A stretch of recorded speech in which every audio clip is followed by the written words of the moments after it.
इंकलाब, इंकलाब। हमारे क्रांतिकारी साथियों, आज बहन आतिशी का लगातार तीसरा दिन है। मुझे लगता है कि हम सब बार बार बोलते हैं कि जब बहन आतिशी, मैं परसों भी यहां पर था, आज सुबह से यहां पर हूं, और मुझे बार बार ऐसा लग रहा है कि जब मैं बहन कह रहा हूं तो मैं भाई का फर्ज क्या निभा रहा हूं। सारी बातें आप लगातार सुबह से सुन रहे हो। मैं आप लोगों से यह जानना चाहता हूं कि कल से जब तक बहन आतिशी यहां अनशन पर है, इस प्रांगण को खाली नहीं रहने देना है। मैं सुबह से लेकर शाम तक, जब तक ये यहां पर खत्म नहीं हो जाता, जब तक बहन हमारी आतिशी अंदर नहीं जाती, एक भाई होने के नाते यहीं पर रहूंगा। आप में से हाथ खड़ा कर करके कौन कौन बताओ जो यहां पे रहेगा। दिन में भी रहना है, धूप में भी रहना है, ये कूलर बंद हो जाए तब भी रहना है। हाथ खड़ा कर करके बताओ। अंदर नहीं, यहां रहना है आपको। आप यहां से नहीं जाएंगे, देखिए यहां से वीडियो बना लेंगे, कोई जाना नहीं। क्योंकि अगर आप इन्हें अपना बहन मानते हो, ये तुम्हारे लिए जान क्यों दे रही है कि तुम्हें अपने भाई मानती है। दिल्ली के लिए जनता के आज इनका, मैं अंदर सुन रहा था, हम बात कर रहे थे कि किडनी पे असर आना शुरू हो जाएगा अभी, अगर कुछ घंटों में ऐसी हालत बन गई है, डबल प्लस हो गया है। और हम लोग कैसे अपने घरों में बैठ सकते हैं अगर हमारी बहन की ऐसी हालात हो तो। अरे बीजेपी वाले जो कर रहे हैं उनको तो हम बार बार बता ही रहे, 3 बार उठा के फेंक दिया दिल्ली से हमने। पंजाब में उनको बता दिया हम क्या चीज है, दिल्ली के निगम से उठा के फेंक दिया हमने। और संसद में चाहे लोगों से गलती हो सकती है, हम लेकिन जनता ने जो करा हम उसे मानते हैं, कोई बात नहीं। लेकिन आज अगर दिल्ली की जनता के लिए मेरी बहन यहां पर बैठी है तो एक भाई होने के नाते मेरा भी फर्ज है, आप सबका फर्ज है, आप यहां पर रहोगे। और जब तक दिल्ली की जनता को पानी नहीं मिल जाता, जब तक हथनी कुंड बराज से पानी को नहीं छोड़ दिया जाता, हम यहीं पे रहेंगे। हाथ खड़ा करके बताओ कौन कौन रहेगा। और जो नहीं आ सकता मत करो, कोई बात नहीं, सबके घर में जरूरत हो सकती है, रहोगे, पक्की बात है, यही गर्मी में, ठीक है।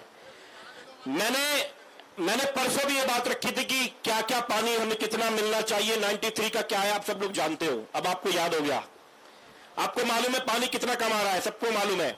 परसों 117 एमजीडी कम था, कल 113 एमजीडी कम था, लगातार लगभग 100 एमजीडी पानी दिल्ली के अंदर कम आ रहा है, जो लगभग 28 लाख लोगों को इफेक्ट कर रहा है। दिल्ली में अब भी मैं बार बार कह रहा हूं कि 90% लोग ऐसे हैं जिनको हम लगातार 2 टाइम पानी दे पा रहे हैं, 97-98% लोग ऐसे हैं जिनको 1 टाइम पानी दे पा रहे हैं। लेकिन ये जो 28 लाख लोग हैं इनको दिक्कत हो रही है। 3 करोड़ की जनसंख्या में 28 लाख, लेकिन एक आदमी भी प्यासा न रह पाए, ये अरविंद केजरीवाल जी ने हमको सिखाया, हमारी टीम को सिखाया, बहन आतिशी को सिखाया। एक आदमी भी, जब तक एक आदमी के घर में भी पानी कमी रहेगी यह अनशन चलेगा। मैंने आपको एक बात बताना चाहता हूं, मैंने परसों भी इस बात को रखा था कि बार बार हमसे पूछा जाता, आज माननीय एलजी साहब भी हमसे पूछ रहे थे, जब संजय भैया की अगुवाई में सौरभ भाई, मैं, पंकज जी, दिलीप भाई, ऋतुराज जी, हमारे सोमनाथ भारती जी, कुलदीप जी, हम सब गए थे आज मिलने के लिए एलजी साहब से। और एलजी साहब से हमने सारी बातें करी कि 93 में जब 1 करोड़ की जनसंख्या थी, आज 3 करोड़ की होगी, अभी भी उतना ही पानी और उतना भी नहीं मिल रहा, कैसे चलेगा।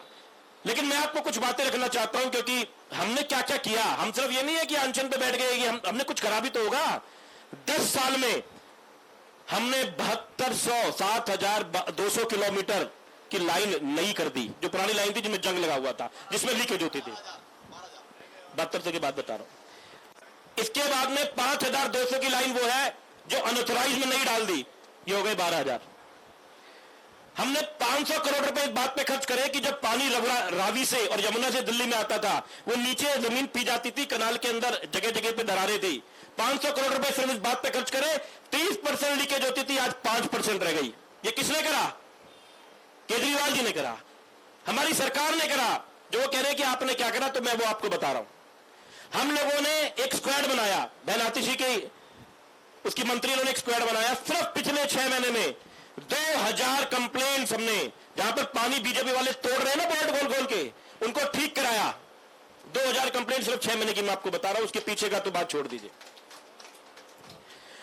हम लगातार छोटी सी लाइनों से लेकर बड़ी लाइन्स को रिप्लेस करा रहे हैं। हम दिल्ली के अंदर लेक्स, जो आर्टिफिशियल लेक्स है, उनको बना रहे हैं। हम लगातार उन लोगों के लिए बार बार सुन रहे हैं जिनके घर में पानी की थोड़ी भी दिक्कत है, तो हमारा विधायक उठ के जाता है। ये चेहरे देख लीजिए, कई विधायक आपके सामने बैठे हैं। मैं अभी थोड़ी देर पहले बात कर रहा था जितेंद्र भाई से, मैंने जितेंद्र भाई ये बार बार कह रहे हैं दिल्ली के वीपी, दिल्ली के 2 बार के 3 विधायक के बार के विधायक, क्या हमारी शक्लों से ऐसा लग रहा है? सच बताना। हम यूपी में जाते हैं भैया, ऐसे बढ़िया बढ़िया विधायक का चपरासी हमसे बढ़िया है, ऐसा स्मार्ट सा लगता है, बढ़िया था 2 फॉर्च्यूनर के अंदर, बढ़िया था 2 लटैत बंदूक लेके घूम रहा। मैंने कहा कि मुझे विधायक नहीं लड़ना अगली बार दिल्ली से, मुझे जिला पंचायत बनना है इस बार यूपी से। अरे बताओ क्या फायदा, उनके कुर्तों से कलफ नहीं उतार रही। हमारी कमी धुलनी मुश्किल होती जा रही है, क्योंकि हम 2 बजे रात को घर पहुंचते हैं, 6 बजे फिर कभी भैया बुला लेते हैं, कभी बहना बुला लेते हैं, अब यहां आ जाते हैं। यही हमारे कार्यकर्ताओं का हाल है। एक विधायक वो देखो, एक विधायक को देख लो, सारे मिस्टर इंडिया और ये शक्लों से। खाना खाने के लिए डर रहे हैं कि खाना कहां पे खा ले, नहीं खाए, मैंने तो खाया नहीं तो भाई कैसे खा ले। ये हालात है हमारे यहां में। 10 साल हो गए, 10 साल के अंदर लोग कहते थे 5 साल एक टर्म मिल जाए तो 7 जन्मों का पैसा जोड़ लेते थे विधायक, 7 जन्मों का। आज हालात ये है कि हमारे मंत्री वजन घट ही रहा है, बढ़ तो रहा नहीं।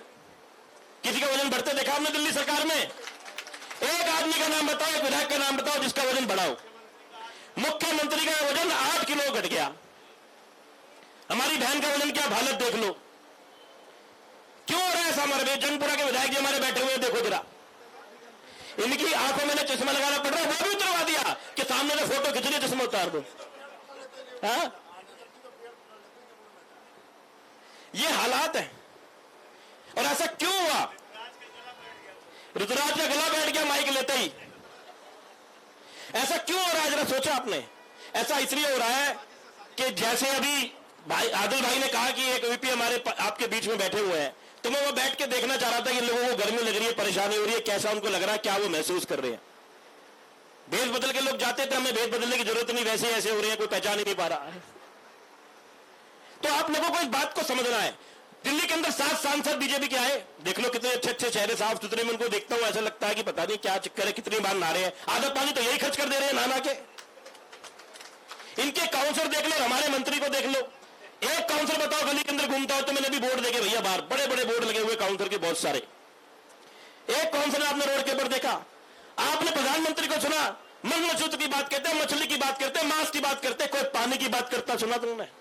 बताओ, कोई सुनाओ तो बताओ मुझे, कोई एक काम की चीज बताओ। ये दिल्ली की मंत्री यहां बैठी है, भारत के मंत्री का क्या काम है बताओ? भारत के जल मंत्री का भी तो कोई काम होगा, क्या काम होगा भाई? वो एक स्टेट का तो है नहीं, वो भारत का मंत्री है। उसका काम है जब इंटर स्टेट कोई इशू आए, इंटर स्टेट इशू है, दिल्ली में पानी नहीं है, दिल्ली में हरियाणा से पानी आता है, यूपी से पानी आता है, इंटर स्टेट हो गया।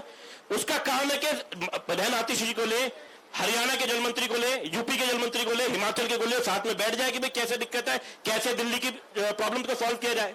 अच्छा चलो एक काम और करते हैं। वैसे मैं मानता हूं आम आदमी पार्टी का कार्यकर्ता बहुत समझदार होता है, बीजेपी वालों की तरह नहीं है। लेकिन बताओ भारत के जल मंत्री का नाम क्या है? मोदी जी मत बोलना कोई भी। नहीं आपको पता है, इनको नहीं पता। आप तो उनके वहां पे पकड़ के उनके खींचते हो कपड़े, मुझे पता है, लेकिन इनको नहीं पता। क्योंकि सच्ची बात है कि भारत के रेल मंत्री, भारत के वायु मंत्री, भारत के जल मंत्री, भारत के कपड़ा मंत्री, भारत के जेल मंत्री एक ही है, न्याय मंत्री एक ही है ना। और जब कोई रेल बहुत उद्घाटन करना होता है तो मोदी जी आ जाते हैं, जब रेल पे पटरी से उतर जाती है तो मोदी जी गायब हो जाते हैं। अगर पानी आ जाए, अगर दिल्ली में बाहर हो जाए तो मोदी जी आ जाएंगे, देखो हमने बाहर कर दी, और सक्सेना साहब भी कह देंगे एलजी साहब दिल्ली में बाहर आई, मैं जिम्मेवार हूं। और क्योंकि दिल्ली में जल का संकट है तो मोदी जी गायब है, इसी दिल्ली में रहते हैं वो, लेकिन कोई मुद्दे की बात नहीं करता। मेरी आप लोगों से रिक्वेस्ट है कि आप हमारी बात को तो जनता तक पहुंचाएं, हमारे के कार्यकर्ता की जिम्मेवारी है। क्योंकि इस पार्टी में आज भी हम ये नहीं कर सकते कि हम पोस्टर और बैनर गली गली लगाते रहें, उसमें पैसा भी खर्च होता है, रिसोर्सेज लगते हैं। आप लोगों से प्रार्थना है, आपके पास में व्हाट्सएप ग्रुप्स बने हुए हैं, आप उसके जरिए में हमारी बहन पे क्या क्या बीत रही है और बहन क्यों कर रही है सारे काम, क्योंकि दिल्ली वालों पे क्या क्या बीत रही है, ये आप लोगों तक बातों को पहुंचाइए। दिल्ली की सरकार ने पिछले 10 सालों में दिल्ली की जनता की पानी के लिए क्या क्या कदम उठाए ये बताइए। हमने कितनी चिट्ठियां लिखी, हमारी बहन ने हरियाणा के चीफ सेक्रेटरी को चिट्ठी लिखी, मुख्यमंत्री को हरियाणा सरकार चिट्ठी लिखी, जो भारत के जल मंत्री हैं उनसे मिलने के लिए हमारे दिलीप भाई और हम सब विधायक उनसे मिलने के लिए गए, वो मिले नहीं हमसे। उसके बाद में बहन ने हमारी प्रधानमंत्री जी को चिट्ठी लिखी, हमारे दिल्ली के कुछ ऑफिसर चंडीगढ़ मीटिंग करने के लिए गए। हमने सब कुछ करा, अनशन पे ऐसे नहीं बैठे हम, हमसे जो हो सकता था चिट्ठी लिखने के रिक्वेस्ट करने से, पैर पकड़ने से लेकर सब कुछ हमने कहा कि भाई दिल्ली की जनता का पानी दे दो, हम तुम्हारे हाथ जोड़ रहे हैं। लेकिन जब उन्होंने हमारे सामने कोई रास्ता नहीं छोड़ा तो हम अनशन पे बैठे हैं कि हम जान दे देंगे लेकिन दिल्ली की जनता में किसी एक आदमी को भी भाई तकलीफ नहीं आने देंगे। तो आप सब लोग जो यहां आज आए हैं, मैं आपसे रिक्वेस्ट करता हूं कि कल 5-5 लोगों को लेकर यहां पर आए, कोई अकेला ना आए, 5-5 लोगों को लेकर आओ। जितने लोग हम आएंगे उतने उनकी बातों को फैला पाएंगे। हमारे बीच में दिल्ली के हमारे संयोजक, हमारे प्रधान, साथ में हमारे दिल्ली के मंत्री गोपाल राय जी आ चुके हैं। आप सबका उनका तालियों से स्वागत कीजिए, जोरदार तालियों से, जितनी तेज उनकी आवाज है ऐसी तालियों से। तो आप इन बातों को ध्यान रखिएगा। आपने बोलने का मौका दिया, बहुत बहुत धन्यवाद।